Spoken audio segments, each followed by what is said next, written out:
If you've ever tried to get organized, but ended up feeling more frustrated than before, I get it. It's not that you don't want to be organized, it's just hard to know where to start or what really works. I've been there too, and over time I've learned a few simple secrets from professional organizers that make all the difference. So today I'm sharing 10 of those pro tips that will help you declutter with confidence and finally create systems that stick.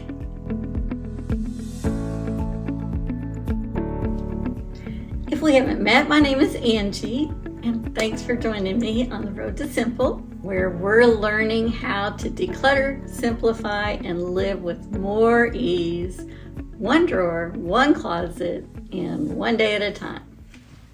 The first pro tip I want to start with is begin with the end in mind. Before you pull everything out of a space or a room, pause and picture what you want your space to do for you. Ask, what's the purpose of this room? Or how do I want to feel when I walk in? For example, your kitchen might be about calm and function.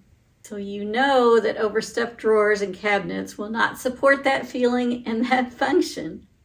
That vision helps you make easier choices about what fits the vision and what doesn't.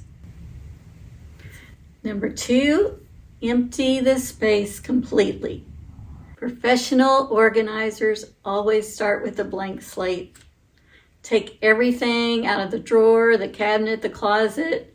Once you see an empty space and experience the breathing room from that empty space, you're less likely to automatically put things back that don't belong there. And this is also the time when you can determine if you have excess items that can leave the room completely. You might even decide you don't need half of those things anymore. Number 3, declutter before you buy or select bins or containers.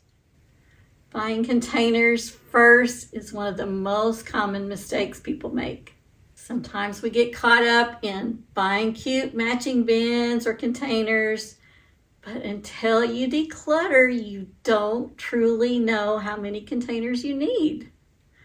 The pros always declutter first, because once you know what's staying, then you can measure and select containers that actually fit your needs. Otherwise, you're just organizing clutter.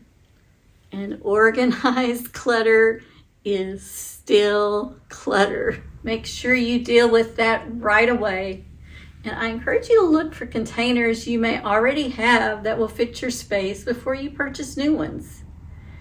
You might be surprised at what you already have or what can be repurposed as a storage bin. Be creative about that. And it never hurts to save a few bucks while you're organizing, right? Number 4, group like with like. When you're sorting, put similar things together, books with books, tools with tools, towels with towels. Seeing all your duplicates together makes decision making much easier. For example, if you have 6 spatulas, you can confidently keep your 2 favorites and let the rest go. Number 5, use labels. I'm not personally advising you to label every single thing, but labels can certainly be helpful. They're not just about aesthetics, they're about clarity. When every bin, drawer, or shelf has a clear label, it helps everyone in your home to know exactly where things belong. I do have a label maker that I use occasionally, and it's fun to use. I added labels to some bins in my kitchen, and I found that they work really well.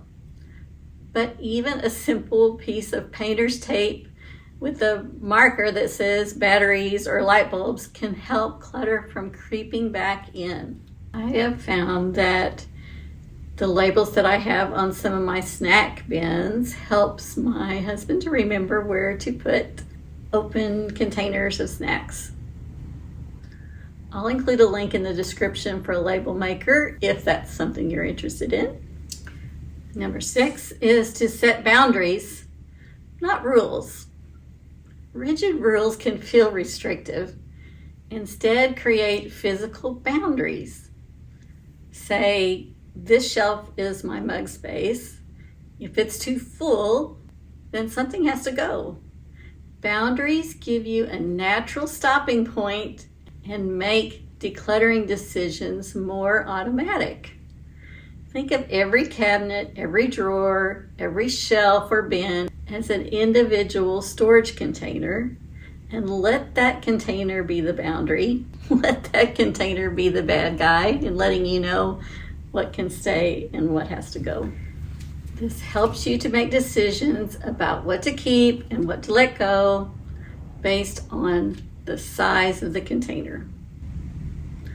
Number 7, use the 20-20 rule. This is a rule that some minimalists and organizers use when it comes to making decisions about keeping those just-in-case items. I'm talking about items that you don't use on a regular basis, but you're holding on to them just in case you might need them one day. Here's what the 20-20 rule is. If you don't use this item regularly and can replace it in under 20 minutes for under $20, you don't need to keep it. The old extension cord that's been in a drawer for years, or a duplicate vegetable peeler, you're unlikely to miss it, and if you do, it's easy to replace. This rule removes a lot of what if clutter. Number 8, stand in the space like a guest. Once you've decluttered, take a step back and look at your space as if you're seeing it for the first time. What catches your eye? What feels messy or crowded? Sometimes snapping a quick photo on your phone shows clutter you've gone blind to over time.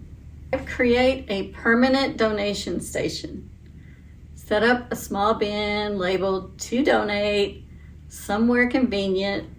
Could be in your laundry room, maybe in a closet. Whenever you come across something you no longer use, drop it in. When it's full, it's time for a drop-off. It keeps decluttering an ongoing habit instead of a once-a-year project. And here's my favorite one. Choose good enough over perfect. Professional organizers know that perfect systems rarely last, but simple ones do.